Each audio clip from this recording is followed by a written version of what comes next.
Assalamualaikum warahmatullahi wabarakatuh.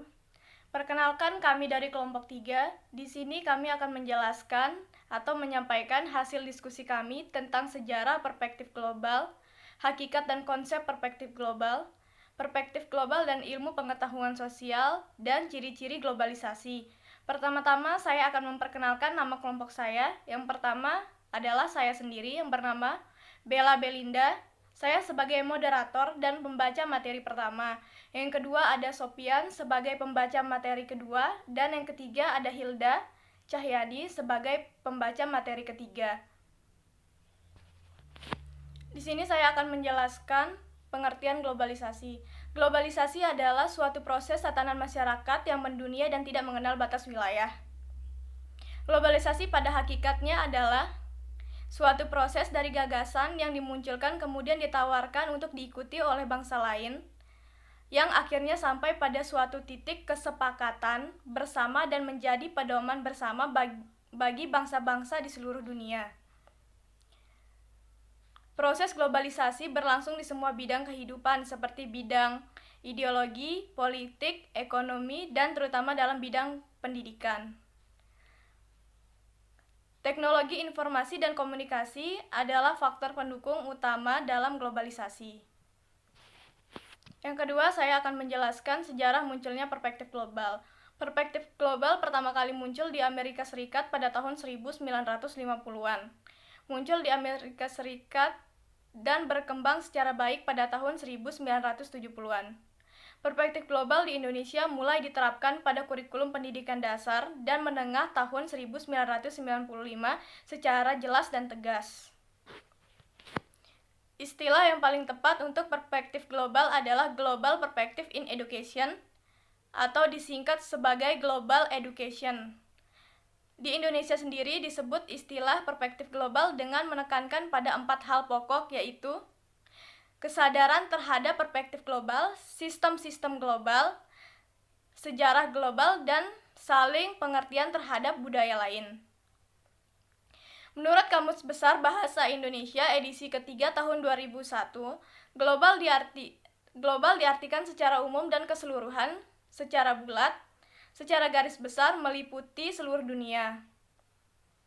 Globalisasi adalah paham kebijakan nasional yang memperlakukan seluruh dunia sebagai lingkungan yang layak diperhitungkan, terutama untuk bidang ekonomi.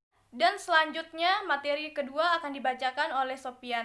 Kepada Sopian dipersilahkan untuk membaca materi kedua. Assalamualaikum warahmatullahi wabarakatuh. Perkenalkan, nama saya Sopian.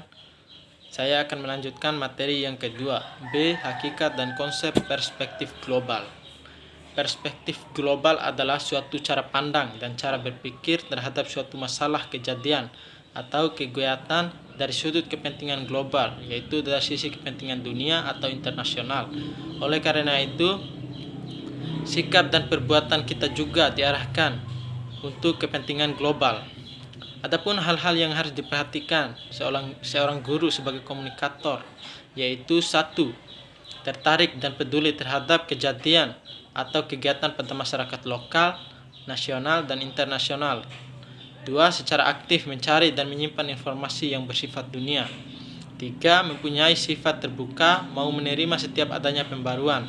4. Mampu menyeleksi informasi untuk disesuaikan dengan kebutuhan dan kondisi sosial budaya masyarakat kita.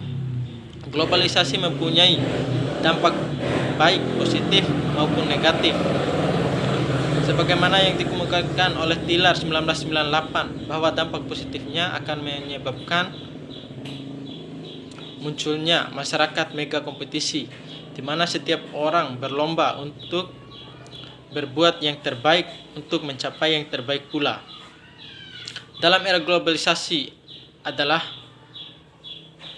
era mengejar keunggulan dan kualitas sehingga masyarakat menjadi dinamis, aktif, dan kreatif. Sebaliknya, globalisasi juga bisa menjadi ancaman terhadap budaya bangsa.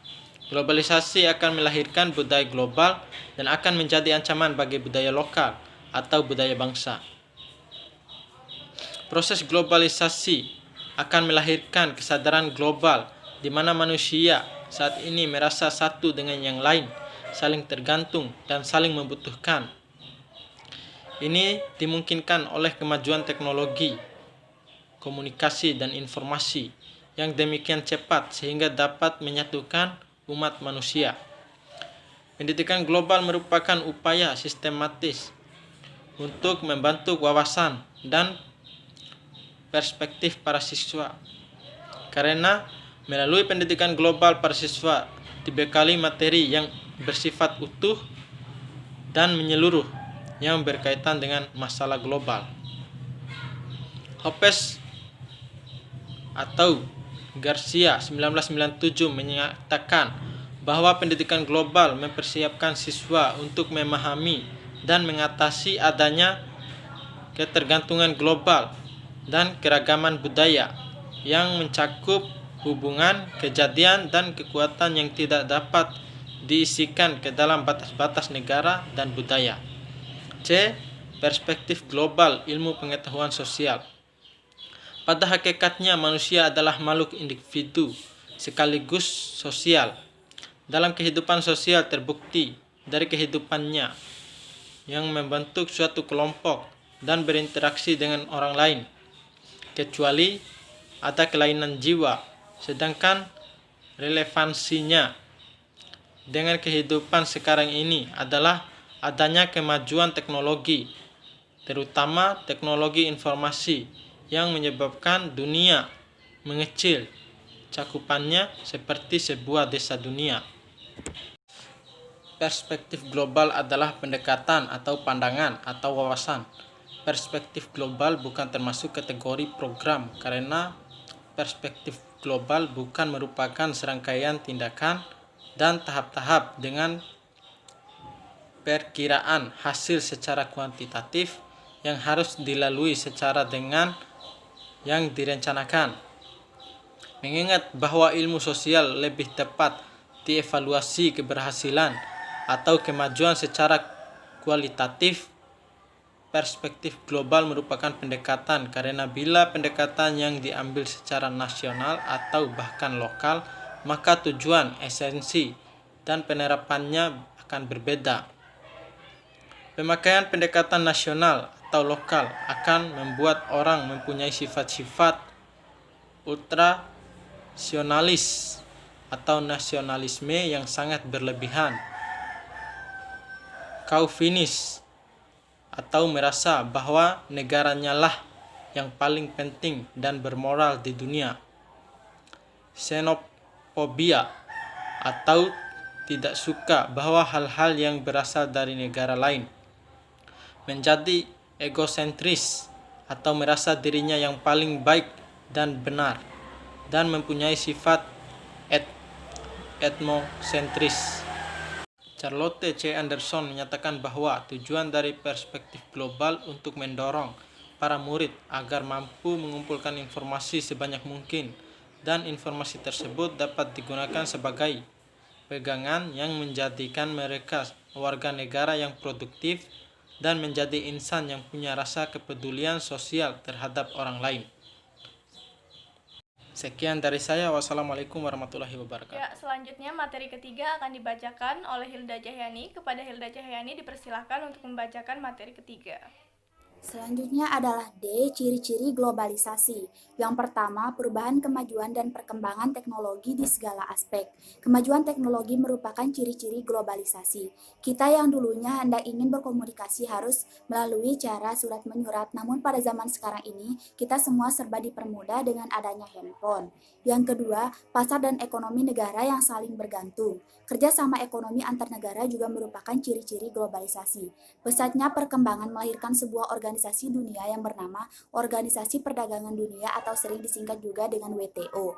WTO ini bertugas untuk meliberalisasikan perdagangan sehingga dapat mempermudah masyarakat di negara satu mengirimkan barang atau jasa ke masyarakat di negara lain. Kemudian yang ketiga, meningkatnya masalah bersama.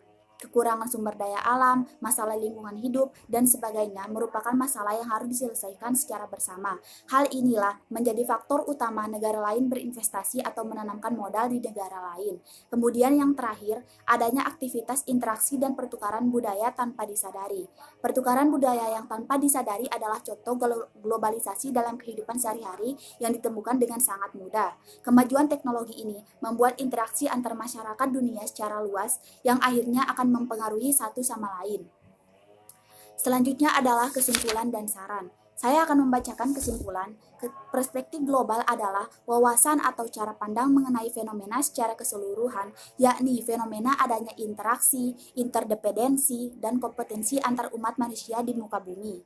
Kemudian, globalisasi adalah suatu proses di mana kejadian, keputusan, dan kegiatan di salah satu bagian dunia menjadi suatu konsekuensi bagi individu dan masyarakat di daerah lain.